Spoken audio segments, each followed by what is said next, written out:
이 문재인 정부를 보면은 이 국회 인사청문회 통과 의뢰를 보고 후보자의 결격 사유가 드러나도 그대로 임명하고 있습니다. 후보자에게 단도직입적으로 질문을 하겠는데, 만약에 오늘의 청문회 진행 과정에서 후보자의 도덕성 또 청렴성, 자질 면에서 결격 사유, 고위공직자로서의 결격 사유가 드러나면 사퇴할 용의가 있습니까? 네, 국민들께서 그렇게 생각하신다면은 그렇게 해야 되겠죠. 네. 네. 후보자가 그 청문위원 시절 이렇게 보면은 뭐 낙마왕 또 뭐 저승사자 이런 수식어가 붙어 다닐 정도로 후보자 또 배우자 또 자녀들 신상을 아주 탈탈 털었어요. 이제 그 입장이 바뀌어서 그쪽에 계시니까 후보자 역시도 그런 동일한 잣대로 인사검증과 평가를 받고 그렇게 이루어져야 된다고 생각하시죠?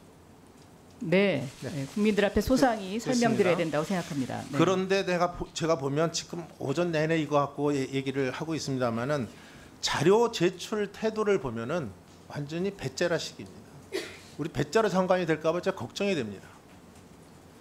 지금 이 문재인 정부 제가 원내대표 시절에도 100일 때 내로남불 정권이라고 제가 명명을 했습니다만은 지금 우리 후보자 하시는 거 보면 내로남불의 정점을 찍는 것 같아요.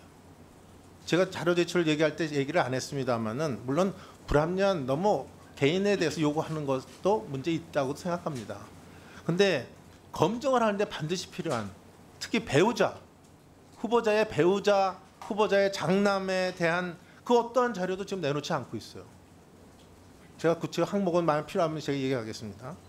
또 세금 탈루 검증을 위한 자료 요구, 이것 단 한 줄 천합 사실이 없다.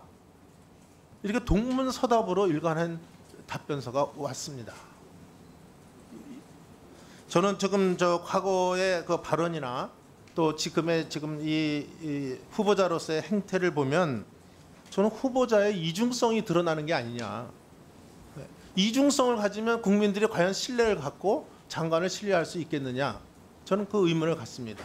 한번 제가 짧게 편집한 뭐 워낙 많아서 제가 못하지만 과거에 그 자료 제출 문제라든지 또는 그 소위 그 묻지마 의혹 제기에 대한 그 어떤 답변 요구 이런 것에 대해서 잠깐 제가 편집했는데 좀 틀어주시기 바랍니다.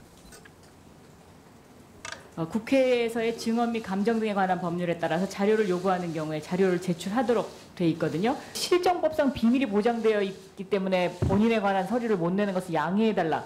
그러려면 청문회 뭐하러 합니까? 자료 제출을 안 하시고서 어떻게 검찰총장으로서의 직무를 2년간 떳떳하게 하실 수 있다고 생각합니까? 다 그 의혹과 관련된 자료들입니다. 그러고서 말씀으로만 자기는 결백하다는 거예요. 증명하셔야죠. 저는 82년도에 MBC에 입사해가지고요. 지금까지 제 재산을 어떻게 불렸는지 다 소명할 수 있습니다. 그 의혹에서 벗어나시려면 이 자료를 제출해 주시면 됩니다. 10분 만에 뽑을 수가 있습니다. 그러니까 제출해 주십시오. 국회. 자, 거기까지만 제가 하겠습니다. 시간이 없어서. 지금 청문위원으로 여기 앉아 있을 때 하고 후보자로 거기 앉아 있을 때 하고 말과 행동이 다른다면 그건 이중성이죠. 신뢰를 못 갖는 거죠. 아니요, 그렇지 않습니다. 자, 잠깐요. 네. 제가 마지막 질의를 하고 답변을 하시기 바랍니다. 지금 예를 들어서 지금 후보자의 말이죠. 배우자의 제가 요구한 거 보면 그 거래 내역이라든지 무슨 금융 통장이라든지 뭐 여러 가지 그 요구에 대해서 그 답변이 오지가 않고 있어요. 그래서 저는 이거를 보면은 지금 무슨 말씀이 생각이 나냐면 지금 자료 제출을 안 한 거에 대해서 지금 얘기를 하는 겁니다. 당연히 제출할 수 있는 자료고 당연히 요구해야 되고 내야 될 자료인데 안 내는 이것을 보고서 제가 어떤 생각이 드냐면 아까 그 천성관 검찰총장 그거 할 때처럼 자료 제출을 안 하고 어떻게 중기부 장관으로서 떳떳하게 직무를 수행하려고 하십니까? 그러면서 뭐라고 그랬어요? 끝머리 이렇게 청문회 뭐하러 합니까? 이렇게 하셨는데 한번 그거에 대해서 지금 자료 제출 안 한 것에 대해서 여기에 있을 때하고 거기 있을 때하고 다른 점에 대해서 한번 얘기 좀 해보시죠. 네, 저는 다르지 않다고 생각하는데요. 제가 자료 제출을 안 한 145건은 제가 청문위원으로서 하면서 다른 후보자님들도 청문회 당일날 다 열람을 했던 자료들입니다.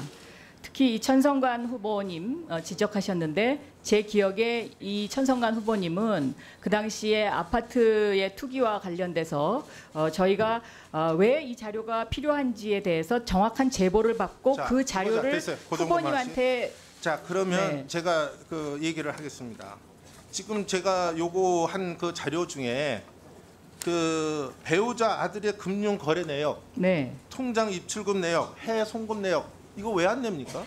또 후보자 배우자의 거래 계좌 거래 내역 이거 당연히 내야 됩니다. 이게 그리고 왜 네. 잠깐요. 주식 거래 내역 이것도 안 내요. 또 배우자의 임대 소득세 납부 내역 이거 세금 탈루 문제 때문에 이것을 저 자료를 요구하는데 이거 안 내고서 과연 지금 뭐라고 그랬어요? 저 청문회 하실 때 82년 저기 MBC 기자 들어올 때부터 지금까지 어떻게 재산 늘렸는지 다 소명할 수 있다고 그러는데 이 자료 안 내고 어떻게 소명을 할 수가 있습니까? 네, 제가 저는 소명 가능합니다. 그런데 이 금융거래 내역과 관련해서는 드릴 수 있는 것도 있고 드리지 못하는 것도 있는데요. 제가 드릴 수 있는 거는 그때는 다 소명할 수 있다고 그랬잖아요. 네, 지금 합니다. 근데 그런데 왜 지금은 소명을 못 하냐고요? 왜 못하냐면요. 제 아이와 제 남편이 지금 한국에 없습니다. 그래서 이게 본인 동의서를 받아야 되는데 금융기관에서 제가 직접 금융기관에 갔었습니다. 그런데 본인이 와서 사인하기 전에는 금융거래법상에 이걸 드릴 수 없다. 그래서 제가 못 드리는 게 일부 있고요. 그거는 국민이 판단하게 그 정도 하고 넘어가. 그러니까 예를 들어서 제가 다음 질의하기 때문에 그거는 네. 제가 지금 그 말씀은 제가 그걸 답변이라고 하십니까? 만약에 박영선 의원이 여기 청문이었으면 난리 났을 겁니다. 내로남불의 형태를 보이지 마세요. 그러니까 자 아까 조윤선 의원 거 잠깐 얘기가 나왔는데 잠깐 그거 틀어보겠습니다. 들어보세요. 조윤선 전 장관의 씀씀이 유명하죠. 연간 5억. 문체부 장관 되기 전에 여성부 장관 시절에는 연간 7억 5천. 조윤선 전 장관의 씀씀이. 시간이 끝나서 다음에 계속